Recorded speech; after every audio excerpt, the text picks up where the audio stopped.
Hello everyone, তোমরা সবাই কেমন আছো? আমরা সবাই খুব ভালো আছি। জানো তো, আমার মেয়ে একটু রোগা বলে প্রায় সবাই বলে যে তোমার মেয়ে রোগা রোগা। ওর কিন্তু খাওয়ায় কোনো কমতি নেই, আরও যথেষ্ট চঞ্চল, যথেষ্ট দুষ্টু। আমি ডক্টর দেখিয়েছি, তো ডক্টর বলেছে যে সবার ফিগার একরকম হয় না, যেহেতু মেয়ে তো এইটা নিয়ে কোনো ভাবনার বিষয় না। তো আমি চেষ্টা করি যে ওকে প্রোটিন কিছু খাওয়ানো, যেমন আখরোট, কাজু, তিল, আমন্ড, তারপর চিরঞ্জি। জানো এগুলো কত প্রোটিন। আখরোটে ভিটামিন ই, বি6 আছে, কাজুতে ভিটামিন সি, বি6, কে, ই এগুলো আছে। তিলে যেমন ম্যাগনেসিয়াম, যা রক্তচাপ হ্রাস করে।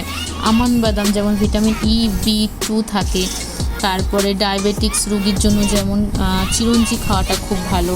আমন্ড বাদাম যেমন চুলের জন্য খুব ভালো। তো এই জন্য আমি এটা ড্রাই রোস্ট করব, করে এটা আবার মিক্সচার করে নেব, করে আমি রেখে দেবো। প্রায় ওটা 15 দিন মতো রাখা যাবে। একটু একটু স্মল পরিমাণে নেব, নিয়ে আমি মেয়ের জন্য দুধের সাথে মিশিয়ে ওটা খাওয়াবো। দুধ খায়, এখনও 1.5 বছর বয়স, ও দুধ খায়, যথেষ্ট পরিমাণেও খায়।